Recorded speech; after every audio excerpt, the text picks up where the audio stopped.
할렐루야. 예배에 나온 함께한 여러분 모두에게 우리 주님의 사랑, 은혜 늘 충만하시기를 주님의 이름으로 축원합니다. 성도들과 이렇게 이야기를 나누다 보면 성도님들은 할 말이 굉장히 많아요. 그래서 인생 살았던 얘기를 하는데 저한테 말할 기회를 안 주더라고요. 목사님 어떻게 사셨어요? 라고 물어보는 사람 제가 본 적이 없어요. 그래서 저는 관심이 없고 자기 얘기만 그냥 열심히 하시고, 사실 들어보면 그게 참 쉽지 않은 그런 인생을 사셨구나, 그런 생각이 많이 듭니다. 70 이상 되신 분들, 연세 드신 분들 이렇게 말씀을 들으면 그분들이 하시는 말씀이 거의 동일한 말씀들이 있어요. 내 인생은 책으로 쓰면 몇 권 써요, 뭐 이렇게 말씀을 하시더라고요. 여러분의 인생은 쓰면 몇 권이나 쓰실 수 있을 것 같아요? 내 인생은 몇 권이나 쓸 수 있을 것이라고 생각을 하십니까?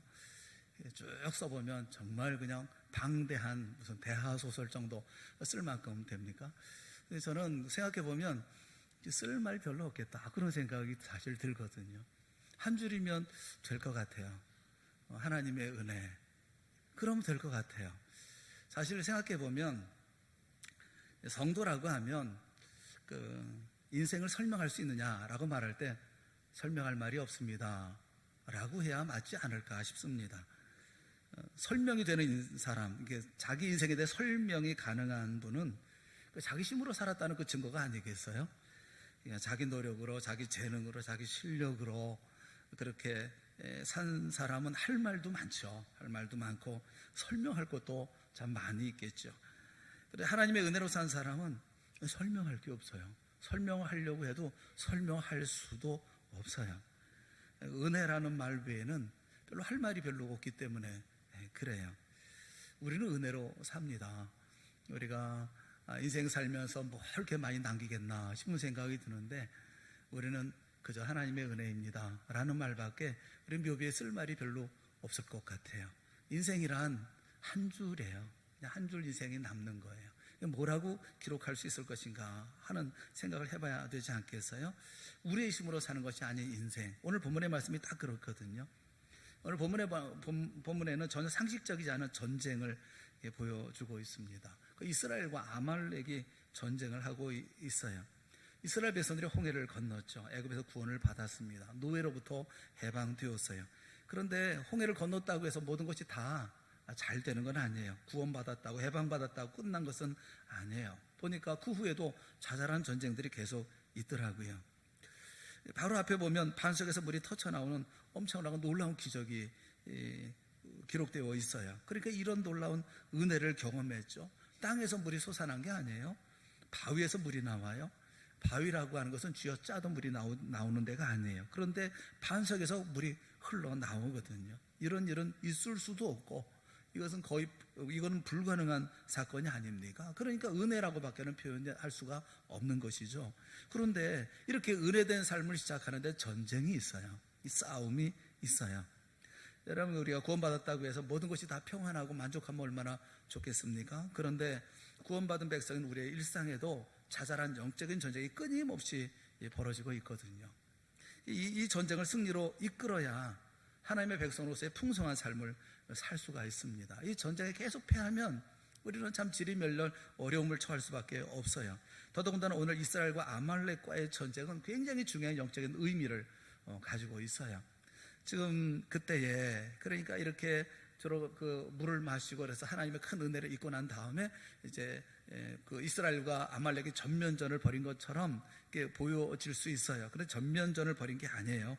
신명기 25장에 보면 좀 더 이 전쟁을 아주 자세하게 이렇게 말씀을 해주고 있습니다. 신명기 25장 17절 18절에 보면, 너희는 애굽에서 나오는 길에 아말렉이 네게 행한 일을 기억하라.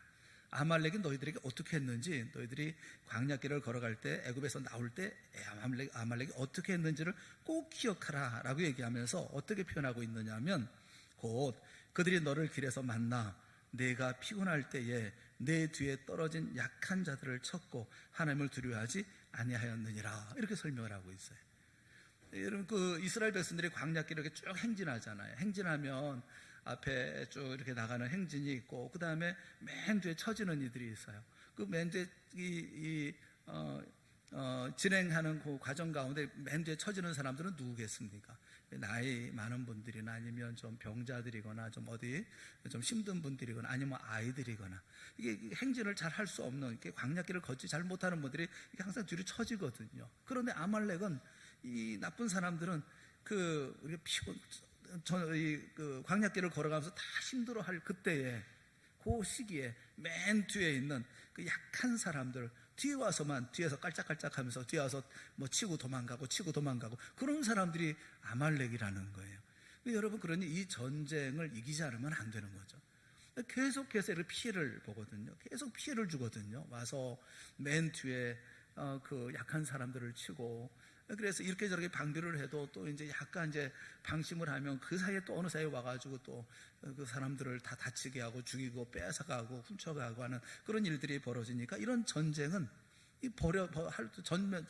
전면적으로 싸울 수밖에 없는 그런 전쟁일 수밖에 없는 거죠. 오늘 8절에 보면 그때에 라고 말씀하고 있어요. 그때에 아말렉이 와서 이스라엘과 르빔에서 싸웠다. 아말렉이 공격해 왔다라는 거예요.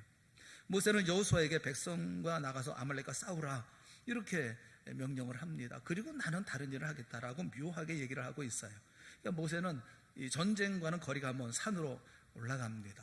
물론 모세는 무기를 들지를 않아요. 평소에 들고 다니던 지팡이를 들고 산 위로 올라갑니다. 그래서 우리는 이런 영적인 전쟁에 있어서 중요한 세 가지를 생각을 해야 됩니다. 첫째는 전쟁을 벌일 때는 보이지 않는 것에 우리는 집중해야 된다라는 거예요. 두 번째는 배후의 힘에 의지해야 된다라는 것이에요. 그 세 번째는 함께 해야 된다. 이 세 가지가 굉장히 중요한 내용이에요. 오늘 본문의 전쟁에서 여러분 머릿속에 같이 생각을 하면서 우리 전쟁을 할 때 우리가 신앙생활 하면서 우리가 계속된 사단과의 전쟁이 있잖아요. 전쟁에 어디에 집중할 것인지, 그 다음에 진정한 우리를 돕는 힘은 어디서 나오는 것인지, 또 우리가 어떻게 해야 될 것인지를 우리가 한번 배우고 공부할 수 있는 기회가 되었으면 참 좋겠습니다. 전쟁에는 첫째는 우리는 보이지 않는 것에 집중해야 된다는 거예요. 보이는 것이 아니라 보이지 않는 것에. 여러분 TV에 본 프로그램 있잖아요. 프로그램을 보면 그 프로그램은 우리가 보면서 뭐 재미있고 웃고 떠들지만, 그러나 그 프로그램에는 반드시 제작자가 있고요, 또 방송국이 뒤에 있어요. 그래서 자신들이 가지고 있는 목적과 이익을 위해서 그 프로그램이 제작이 되는 거예요. 그 프로그램을 통해서 그래서 이런 모습을 보여줌으로 자기들이 얻고 싶은 것을 얻어내는 거죠. 우리는 그 사람들의 조종을 당하는 거죠. 스포츠도 마찬가지예요. 스포츠도 사람들이 경기에 열광하지만, 그렇지만 그 선수들 뒤에 누가 있냐면 감독이 있거든요. 감독이 계속 사인을 주면서 주도합니다. 뭐 야구든 축구든 마찬가지 아니겠어요? 선수들은 경기하지만 벤치에서 감독들이 계속해서 선수들을 조절하는 거예요. 조종하고 이렇게 하라 저렇게 하라. 보이는 것보다 사실 보이지 않는 곳에서의 그 싸움이 치열한 법이에요. 그 보이지 않는 곳에서 싸움에서 이겨야 정작 보이는 싸움에서 이길 수가 있는 것이죠. 전쟁은 늘 그래요. 인생도 보면 대부분 보이지 않는 것에 의해서 삶이 결정되어집니다. 보이지 않는 세계에 눈을 떠야 되는 거예요. 현상이 있어요. 현상 그 이면에 무엇이 있는지 볼 수 있는 눈을 길러야 돼요. 하나님의 역사, 사단의 역사, 이 구분할 줄 알아야 되는 것이 아니겠어요? 이게 하나님의 역사인지 사단의 역사인지 그걸 알지 못하면 그 전쟁 지루한 전쟁이 되어질 수밖에 없고 마침내는 지리멸렬할 수밖에 없어요. 저는 우리나라 역사를 보면서도 우리가 꼭 배워야 된다고 생각을 해요. 임진왜란이 벌어졌을 때도 임진왜란 때에 선조가 나중에 임진왜란이 끝나고 난 다음에 상을 줍니다. 서훈을 해요. 서훈을 하면서 어떻게 상을 주느냐 하면, 이 전쟁이 끝나고 나서 상을 주느냐 하면 호송공신이라고 해서 호송공신을 86명을 줍니다.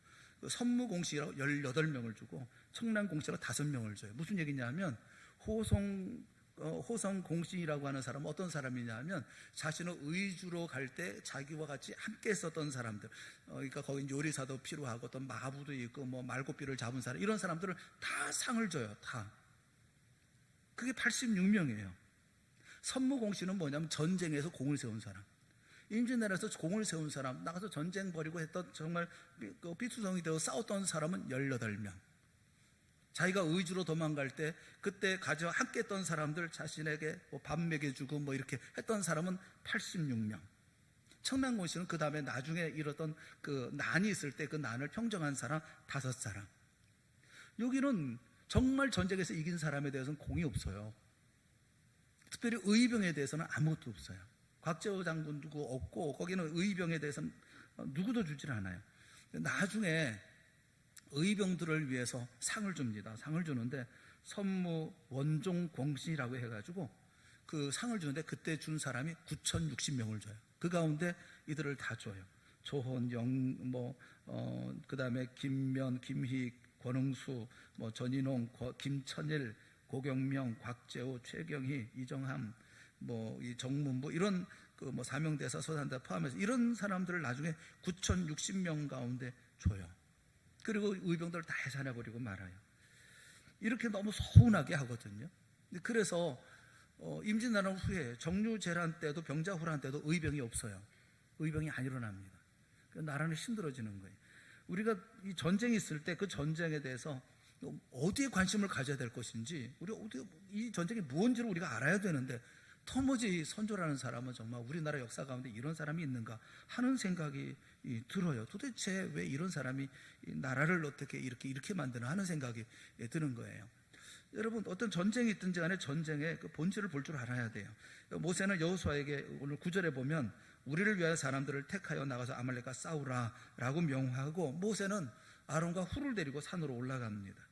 모세의 행동이 이해가 되지 않죠. 한 사람이라도 전쟁에 나가야 되는 것이 아니겠어요? 그런데 관망하겠다는 것도 아니고 산으로 왜 올라가겠다고 하느냐 하면, 모세는 이 전쟁의 승부가 어디서 나는지를 알기 때문에 그런 거예요. 모든 전쟁은 하나님에 의해서 결정되는 것을 그는 알고 있기 때문에 그렇습니다. 애굽을 나올 때부터 이 모든 일들은 하나님에 의해서 진행되어진 거예요. 전쟁이 벌어졌을 때 힘만 쓴다고 해서 되는 게 아니에요. 엉뚱한 싸움만 해서 되겠습니까? 보이는 아말렉과 진족일 싸움을 한다 하더라도 그건 승패가 가릴 수 있는 것은 아니에요. 그러니까 우리가 항상 겉으로 드러나 있는 전쟁이 있는데, 어떤 문제가 있는데 그 현상에 불과한 것에 우리가 거기에 너무 많이 마음을 뺏기면 안 돼요. 정말로 영적인 눈으로 볼 줄 아는 그런 시각이 있어야죠. 우리가 싸워야 하는 대상이 정확하게 누군지를 알아야 되지 않겠습니까? 배후의 역사하는 세력이 어떤 세력인지를 봐야 되는 거잖아요.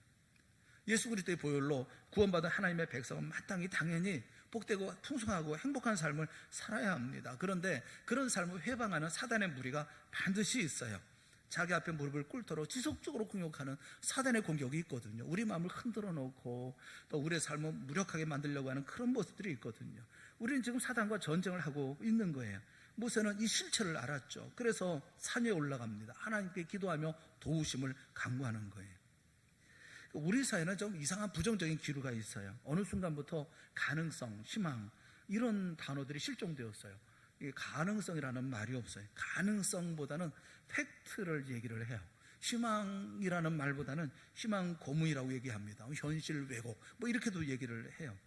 어떤 산을 볼 때 가능성의 차원으로 우리는 보지 않아요. 비판적이고 또 비관적인 시각을 가지고 봅니다. 근데 사실 무엇이 팩트고 무엇이 현실이냐면, 우리 안에 계신 이가 세상보다 크다는 사실이 현실이고 그게 팩트예요. 그렇다면 그 일에 우리가 힘을 다해야 되는 거잖아요. 예전에 그 프로 가운데 이영돈 PD가 간다 그런 프로그램이 있어요.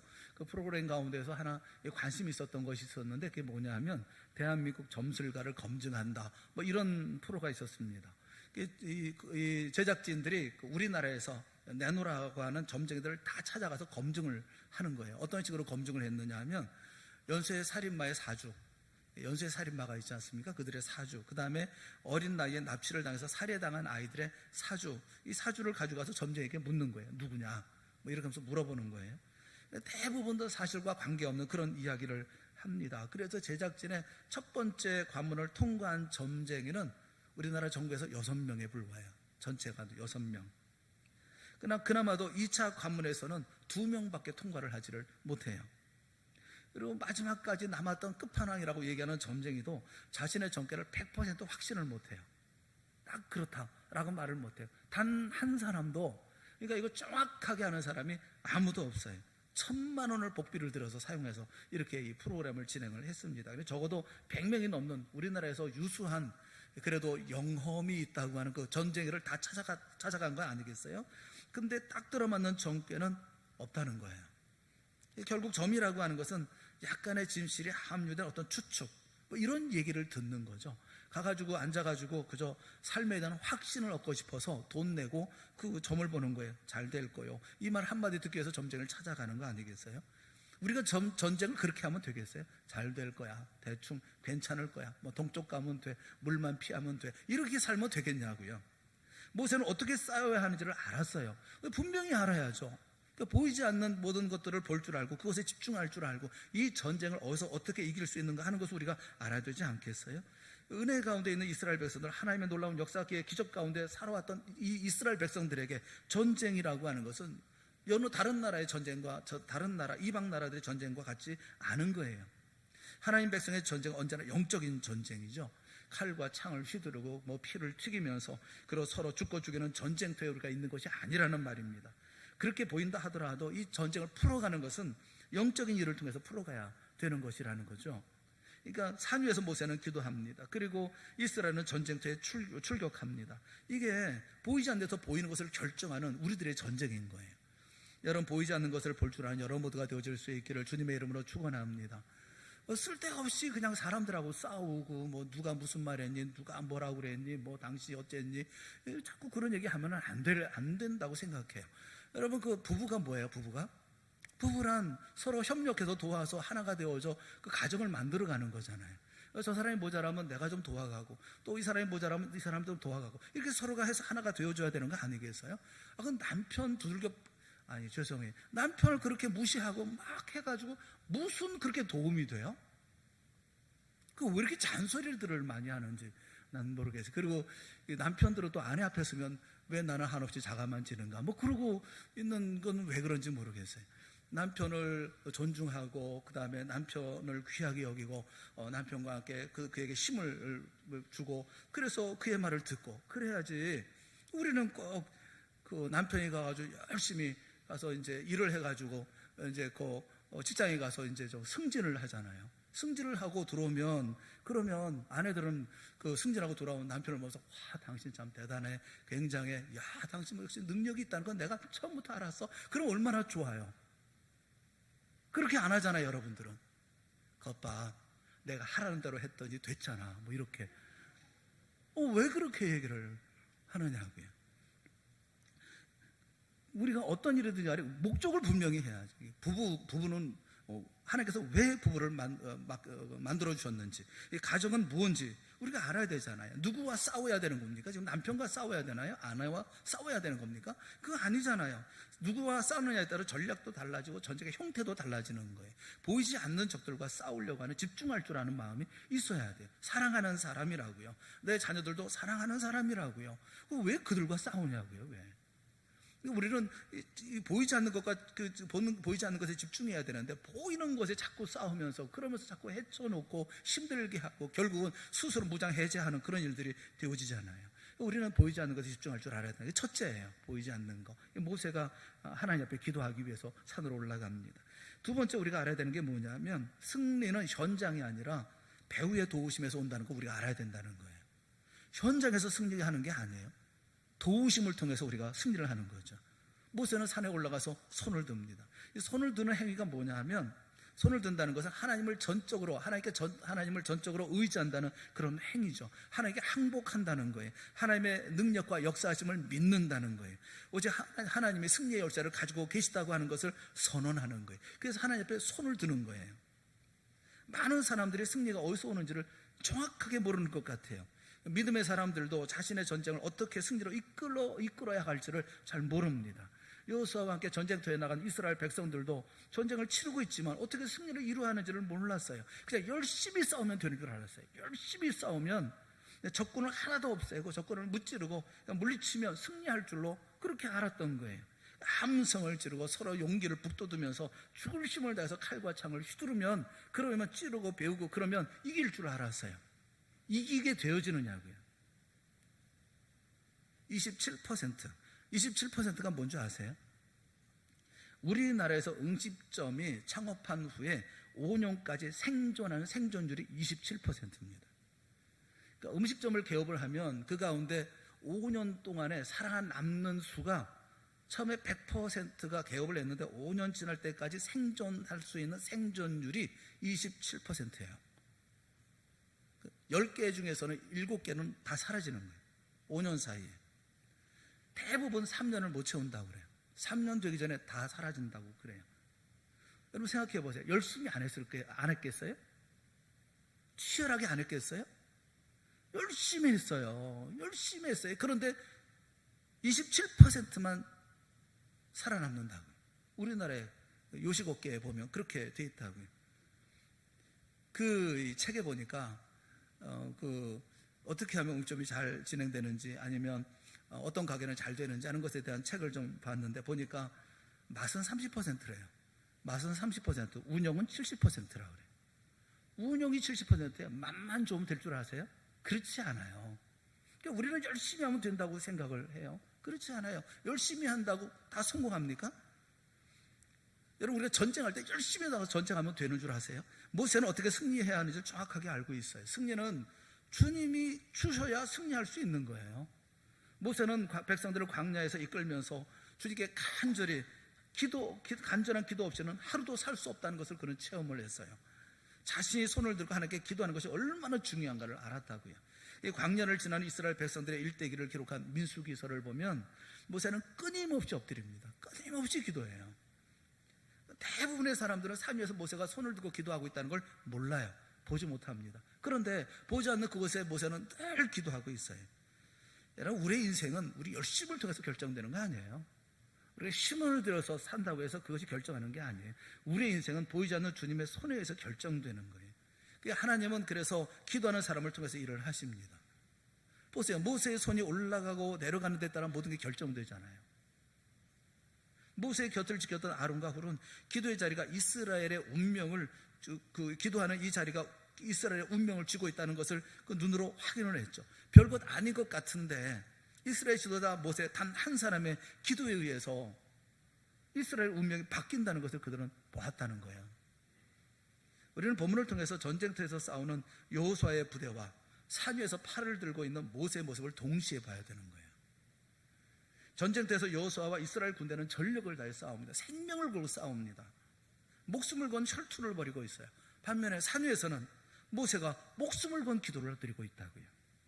모두가 전력을 다하고 있어요. 여러분, 이런 걸 가리켜서 밸런스라고 그래요. 신앙생활의 밸런스라고 그러는 거예요. 사람들은 보면 중간이라는 말을 많이 써요. 중간만 해. 군대에 가면 많이 하죠. 많이 쓰죠. 군대에 가면 너무 앞에 나가면 안 돼. 너무 뒤에도 있지 마. 어디 가든지 너무 튀지 마. 그냥 중간만 가. 튀지 말라는 거예요. 앞서다가는 뒤서다가는 그러면 안 된다는 게, 모난 정에 돌 맞는다. 그런 얘기도 있잖아요. 속담에 보면 모난 돌이 정 맞는다. 중간이라는 게 중간만 해. 이런 얘기 하잖아요. 박쥐 같은 사람, 회색 분자 같은 사람, 좋지 않은 의미로 많이 사용되어지는 얘기 아닙니까? 중간이. 이것도 저것도 아니니까 여기 붙었다 저기 붙었다 하는 사람, 눈치만 보는 사람, 이럴 때 중간이라는 말을 쓰죠. 여러분은 중간쯤 계십니까? 네. 나섰다가 손가락질 당하고 또 뒤처지면 또 욕먹고, 가운데 적당하게 그냥 대충 이렇게, 우리 모두가 중간 아닌 사람들이 되어질 수 있기를 축원합니다. 예. 중간 가겠다 그런 말씀 드리신 것 같아요. 중간만 하시기를 축원합니다. 그때 큰일 나겠어요. 제가 말씀드리는 것은 중간이 아니라 밸런스예요. 밸런스. 중간이라는 말과 전혀 다른 의미의 말이 밸런스예요. 밸런스는 균형이에요. 조화예요. 조화. 신앙생활에 조화가 필요하다고요. 얼핏 중간처럼 보일 수 있을런지는 모르겠지만 밸런스는 중간 상태를 의미하는 게 아니에요. 밸런스는 이쪽도 저쪽도 모두 가지고 있는 것이고, 자기 안에서 통제할 수 있는 그런 상태를 그 밸런스라고 얘기를 해요. 양쪽 모두를 만족시켜 줄 수 있는 그런 상태. 우리식으로 얘기하면 균형이에요. 균형. 신앙생활에 균형이 필요하다고요. 우리 몸도 그 균형을 이루기 위해서 애쓰잖아요. 우리 몸은 36.5도라고 하는 일정한 체온을 유지하고 있지 않습니까? 근데 외부가 추워지면 혈관이 수축되면서 피부가 떨리고 또 온도를 올리는 거죠, 몸에서. 반면에 외부가 더워지면, 몸의 온도가 올라가면 몸은 땀을 내서 열기를 식히는 거죠. 그래서 36.5도로 계속 돌아오도록 하는 거죠. 이게 밸런스예요. 호흡도 그래요. 호흡에도 일정한 리듬이라는 게 있어요. 빨라지기도 하고 느려지기도 합니다. 열심히 뛰어가면 호흡이 빨라지잖아요. 이때 몸은 더 많은 산소를 폐에 공급합니다. 그래서 그 호흡을 원래 리듬으로 돌아오게 하려고 하는 그런 거죠. 심장도 빨리 뛰면 안 되고 너무 느리게 뛰면 안 되잖아요. 그래서 조절을 하거든요. 이 균형이 무너지면 뭐예요? 그건 병이라고 그래요. 병 들었다, 병 났다, 질병이라고 얘기를 해요. 심장박동이 밸런스를 이탈해서 높이 뛰면 죽는 거예요. 또 거칠어진 호흡이 돌아오지 못하면 살 수가 없어요. 뜨거워진 체온이 36.5도로 돌아오지 않으면 그것 또한 죽음에서 벗어날 수가 없어요. 전쟁에서 중요한 것은 전력을 쏟아할 곳에 쏟는 거예요. 힘을 분산하면 안 되는 거거든요. 지휘관들이 해야 될 일은 어디에 힘을 집중해야 할지 이걸 결정하는 게 지휘관들이 해야 하는 일 아닙니까? 집중력을 가지고 제한된 자원과 군사력을 사용해서 돌파해 나가야 되는 거예요. 일하지 말고 기도만 하라, 그런 말씀 드리는 게 아니에요. 일해야 합니다. 땀 흘려야 합니다. 충성해야 합니다. 입에서 단내가 나도록 뛰어야 되는 거예요. 그러나 동시에 그보다 더 힘써야 할 일이 있다고요. 그게 뭐냐면 기도해요. 열심히 살아야 돼요. 충성스럽게 살아야 돼요. 죽을 힘을 다해서 열심히 노력해야 돼요. 동시에 그것보다 더 열심히 해야 될 게 뭐냐면 기도예요. 그게 밸런스의 신앙생활에. 우리는 열심히 일만 해요. 열심히 싸우기만 해요. 열심히 싸우기만 하면 될 줄 아세요? 그래서 이기지 못한다고. 너무 힘들고 어려우면 우리는 다 열심히 해서 해결하려고 그래요. 내가 좀 더 시간을 더 들어가서 더 해야지. 여러분, 그렇지 않아요. 힘들고 바쁜 그때 업무의 양을 늘려서 되는 게 아니라 그럴 때는 기도의 양을 늘려야 되는 거예요. 내 힘으로만 해결되는 것이 아니라 내 노력과 그리고 내 발버둥으로 해결되는 것이 아니라고 한다면, 이건 내가 애쓰고 노력해도 안 되는구나 하는 것을 내가 깨달았다고 하면, 하나님의 도우심이 절대적으로 필요한 것이구나 이거는 라고 기도의 양을 늘려야죠. 기도를 더 많이 해야죠. 왜 그런데 우리는 안 되면 더 하자, 안 되면 되게 하라, 될 게 돼야 되는 거지, 무슨 군대예요 이거. 무슨 영적 싸움이 그렇게 해서 싸움이 되는 거냐고요. 어려운 문제가 자꾸 생기고 자기의 힘으로 해결할 수 없는 문제가 아니라는 사실을 우리가 깨닫는다고 한다면 그 다음에 우리가 기도에 힘써야겠구나. 이거 내가 기도하면서 여태까지 해왔지만 더 기도해야 되겠구나. 이게 성도의 밸런스라고요. 맞춰줘야 되는 거잖아요. 오늘 우리에게 주시는 메시지가 뭡니까? 역사는 현장에서만 일어나는 게 아니라는 거예요. 현장을 넘어서 배후의 역사 실은 하나님이 도우셔야 된다고 하는 거예요. 여호수아의 군대가 아말렉에게 밀리면 다 열심히 싸워야 되는 게 아니에요. 모세팔이 올라가야 되는 거지. 하나님께서 도우셔야 되는 거예요. 이 비밀을 안 사람들이 있죠. 아론과 훌이에요. 손이 올라가면 이기고 손이 내려가면 지는 거예요. 모세는 문제가 심각해져서 산으로 허겁지겁 뛰어 올라간 사람이 아닙니다. 야, 이거 큰일 났구나, 이렇게 싸우다는 안 되겠구나 해서 산에 그냥 내가 기도하지 않고 있다 보니까 이렇게 밀리는구나 해가지고 산에 올라가서 기도한 사람이 아니에요. 처음부터 모세는 산에 올라가서 기도하고 있었던 사람이에요. 이 전쟁은 전적으로 하나님께 달려있는 전쟁이라고 하는 거 처음부터 알았어요. 기도하고 싸울 사람은 싸우고. 그런데 더 정작 중요한 것은 팔이 내려오니까 지더라는 거예요. 그러니 아론과 훌이 옆에서 손 붙잡을 수밖에 없죠. 손을 내려오지 않으면 되는 거니까요. 사무엘상 17장 47절에 있는 말씀, 우리 다 같이 한번 읽어보겠습니다. 시작. 또 여호와의 구원하심이 칼과 창에 있지 아니함을 이 무리에게 알게 하리라. 전쟁은 여호와께 속한 것인즉 그가 너희를 우리 손에 넘기시리라. 이 말씀을 믿으시기를 축원합니다. 전쟁은 누구에게 달려 있어요? 여호와께 속한 것인즉. 그래서 이 모든 전쟁을 돕는 것은 배후의 힘, 우리 하나님께서 우리를 돕는다고 하는 사실 우리가 인식해야 된다라는 거예요. 우리가 더 기도해야 돼. 우리 열심히 노력하는데 안 돼. 힘들어, 이게 되질 않아. 그러면 어떻게 해야 돼요? 더 열심히 일해야 돼. 더 시간을 들여서. 그게 아니라 기도해야 돼요. 내가 여태까지 기도하고 있지만 더 많은 기도를 해야 되겠구나. 더 많은 기도의 시간을 투자해야 되는 거구나. 하나님의 도우심이 더 많이 필요하구나 라고 우리가 기도해야 된다는 거예요. 그게 신앙생활의 우리의 밸런스라고요. 그걸 갖추라는 거예요. 또 한 가지는, 그런데 기도의 자리에 동역이 필요해요. 혼자 기도해서는 안 된다는 거예요. 우리가 반드시 붙들어야 되는 게 뭐냐면, 영적 전쟁은 혼자서는 안 되더라는 거예요. 기도는 힘들어요. 모세는 하루 종일 전쟁이 끝마칠 때까지 기도해야 되는 거예요. 손을 들고. 그런데 시간이 가면 갈수록 아무리 안간힘을 써도 모세의 팔이 서서히 내려오는 거예요. 기도만 하면 이깁니다. 기도만 하면 이기는 거예요. 손을 높이 들고 기도하면 이기는 거예요. 그런데 너무 힘들고 고통스러운 거예요. 육체적으로, 체력적으로 힘이 든 거예요, 기도가. 여러분, 마귀가 누구를 가장 격렬하게 공격하는 줄 아십니까? 기도하는 사람이에요. 기도에 위력이 있는 줄을 알기 때문에, 사단은 우리보다 잘 알고 있기 때문에 사단은 기도하는 사람을 흔들어요. 그래서 우리는 기도의 동력이 필요해요. 같이 기도해야 돼. 같이 협력해서 기도해야 돼. 근데 우리는 그걸 못해요.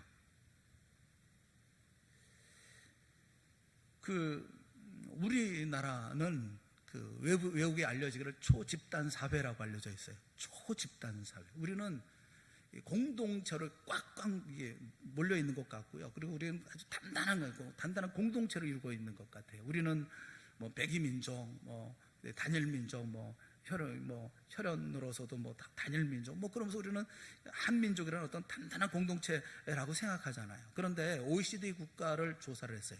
OECD 국가를 다 조사하면서 공동체 지수라는 게 있어요. 공동체 지수, 그 다음에 사회적 관계 지수를 조사했는데 우리나라가 꼴찌예요.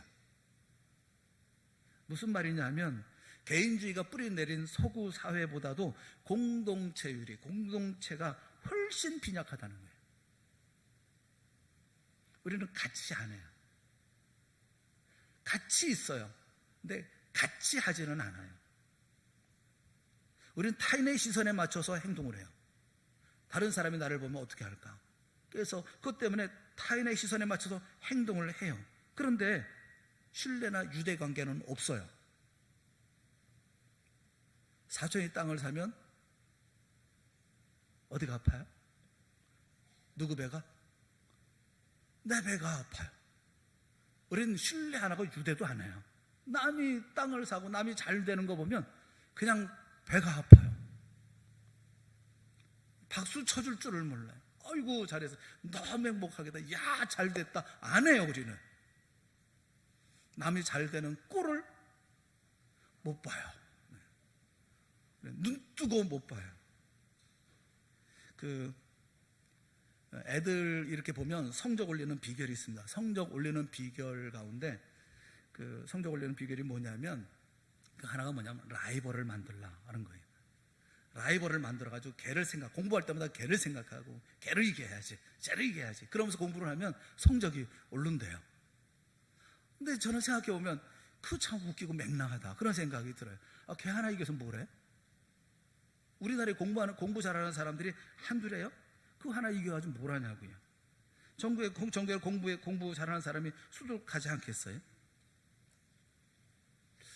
여러분, 저는 보면서 우리는요, 다른 사람을 바라볼 때 좀 특별한 시각이 있어요. 다른 사람이 어떤 얘기 하잖아요. 다른 어떤 일이 벌어지잖아요. 그러면 우리 다 모여가지고 무슨 얘기 하냐면 전부 다 이제 분석을 해요. 우리 모두는 심리학자고, 우리 모두는 프로파일러예요. 그리고 우리는 비평가예요. 아주 쉽게 판단하고 그래서 평가를 해요. 이게 어떻게 돼서 이런 심리적인 분석에 의해서 다 얘기를 해요. 그래서 우리는 남에게 이해받으려고 서로가 그런 사회이기 때문에, 그래서 보면서 어떤 일이 있으면 전부 다 분석해가지고 뭐가 이렇게 돼서 저렇게 돼서 다 얘기하려고 하지, 보면서 안 됐어, 불쌍해, 내가 도와줘야 될 텐데 내가 뭘로 도와주지, 이렇게 생각을 안 한다니까요. 우린 다. 이분들이 동의를 하는지 안 하는지를 알 수가 없네요. 그 문제. 여러분, 그렇지 않아요? 보니까 그렇더라고요. 무슨 얘기만 하면 전부 다 자기들이 다 프로파일러야. 다 그래서 전부 다 이렇게 해서 다 그렇게 하고, 문제가 있고 없고, 누가 가해자고 피해자고 다 이렇게 얘기를 하고 다 하잖아요. 어떤 책에 이런 내용이 있어서 그런 조그만 글이에요. 친구야, 삶이 허툴고 생각하지 못한 일들이 들이닥치는 순간, 설명하기 어려운 혹은 설명하고 싶지 않은 일들에 요란한 위로가 아닌 사려 깊은 덤덤함이 고마웠어. 그런 글을 봤어요. 갑자기 어떤 일을 닥쳤는데 설명할 수도 없고 설명하고 싶지도 않아. 그런데 친구는 나에게 어떻게 대하느냐 하면 막 요란하게 위로하는 게 아니라 그냥 덤덤하게 있는, 그게 너무 고마운 거예요. 그 친구를 위하는 거 아니겠어요? 여러분, 전쟁의 자리, 하나님의 도우심을 청하는, 그래 승리를 할 수 있는 그 기도의 자리인데, 그 기도의 자리를 팀을 만들어야 되잖아요. 모세가 지금 혼자 올라가지 않지 않습니까? 아론과 훌을 데리고 올라가는 기도의 팀이거든요. 영적 전쟁에 중요한 것은 동역이에요. 영적 전쟁을 벌일 때 같이 하는 거예요. 그 가정의 문제가 아내만의 문제입니까? 남편만의 문제입니까? 자녀만의 문제입니까? 같이 기도해야 되는 거잖아요. 그러면 문제가 있으면 남편한테 기도 요청을 해야 되고, 아내에게 기도 요청을 해야 되고, 자녀들한테도 기도 요청을 해야죠.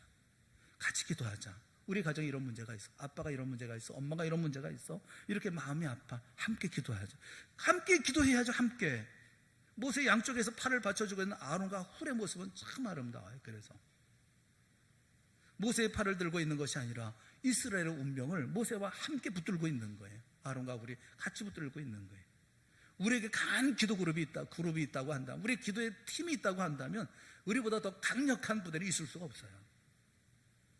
어려울 때일수록 끝까지 함께 전력을 다해 기도할 수 있는 동역자들이 절대적으로 필요한 이유가 거기에 있습니다. 우리 모두가 기도의 동역자들이 되어질 수 있기를 주님의 이름으로 축원합니다. 기도하자. 그러면 함께 기도하면 참 좋겠어요. 여러분, 우리는 가정의 지도자 아닙니까? 우리는 직장의 지도자이고 세상의 지도자인 거예요. 지도자는 기도하는 사람이어야 되는 거예요. 그 사무엘상 1장에 보면 한나라를 위해서 누가 기도해 주냐면 엘리 제사장이 기도해요. 저는 보면서 엘리 제사장이 기도한다고 되나? 그런 생각이 들어요. 엘리 제사장이 한나라를 위해서 기도해 줍니다. 엘리의 기도 후에 한나의 마음에 수심이 사라져요. 비록 무능한 지도자예요. 자식도 제대로 키우지도 못하는 그런 지도자예요. 그런데 그 엘리의 기도를 하나님이 들으셔요. 그리고 그 가정에 사매를 주셔요. 영적 지도자가 공동체 안에서 해야 할 중요한 역할 가운데 하나는 잘 살든 못 살든 어쨌든 그 가운데 기도가 중요한 거예요. 그리고 그런 지도자 곁에 함께 기도하는 그룹이 있어야 된다. 그의 삶이 어떻든 잘하든 못하든 간에, 그러나 그가 지도자로 세워놨다고 한다면, 가정의 지도자라고 하면, 직장의 지도자라고 하면, 세상의 지도자라고 하면 함께 기도해야죠. 함께. 그래야 그 역사를 이룰 수 있는 게 아니겠어요? 우리 교회 성도는 아니에요. 우리 교회 성도는 아닌데 그분의 얘기를 들으니까 그분이 그런 얘기를 해요. 기도하고 싶으면 본교회가 아니라 다른 교회를 찾는데요. 그 다른 교회는 1년 12달 기도를 한다고 그러더라고요. 1년 12달 기도를 한대요. 거기 가서 기도를 하고 뭐 그렇게 좋대요. 거기 가서 기도하면 그냥 열심히 부르짖어 기도하니까 자꾸 기도하는 게 너무 좋다는 거예요. 근데 그분이 하는 말에 독특한 얘기가 있어요. 무슨 얘기를 하냐면 자기는 기도하는 사람들의 땀 냄새가 그렇게 좋대요. 기도하는 자리에 들어가면 후끈하고 열기가 나는데 그 가운데 막 부르짖어 기도하지만 땀 냄새가 그렇게 난다는 거예요. 근데 그 냄새가 자기는 너무 좋대요. 은혜스럽고. 그래서 자기는 거기에 취해가지고 같이 이렇게 기도한다고 그래요. 우리도 그렇게 기도했던 적이 있잖아요.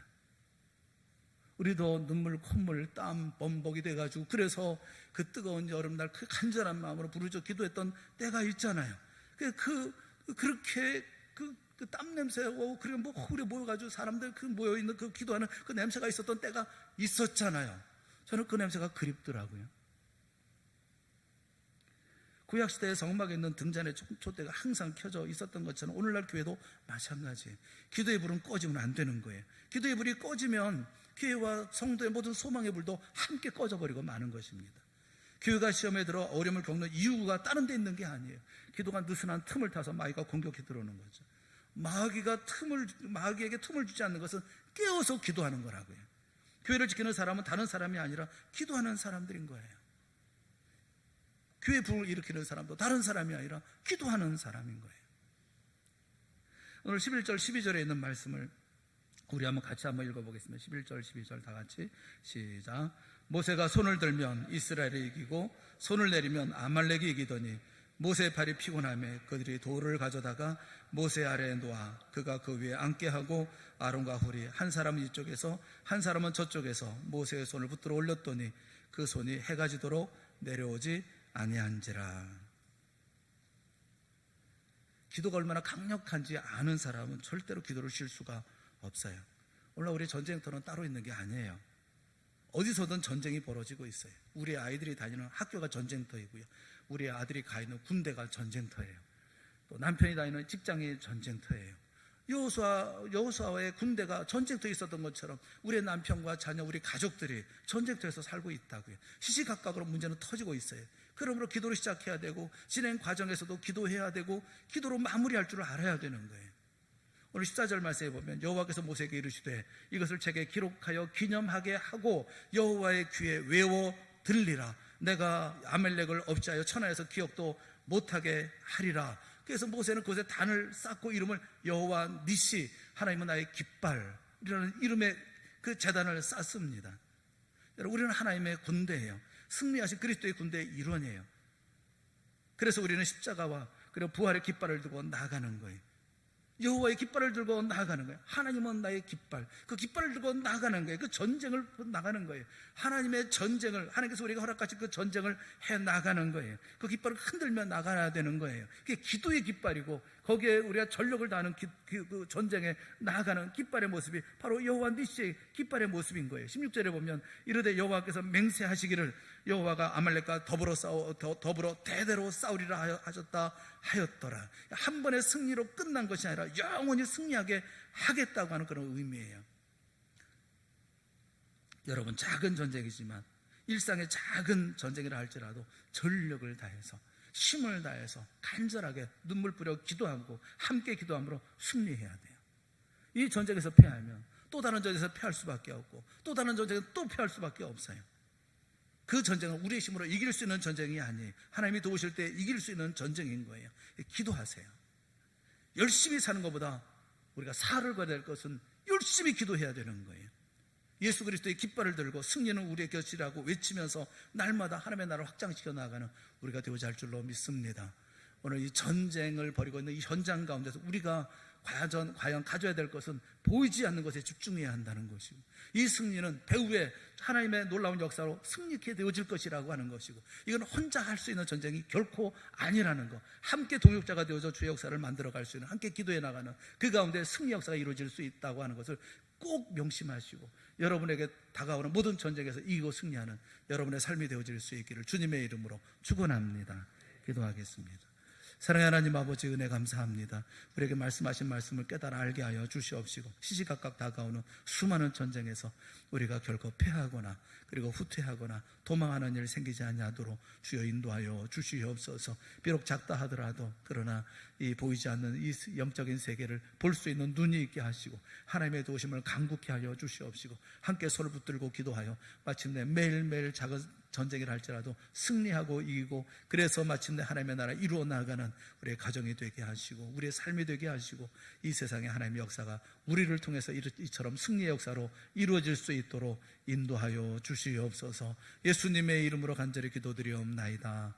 아멘.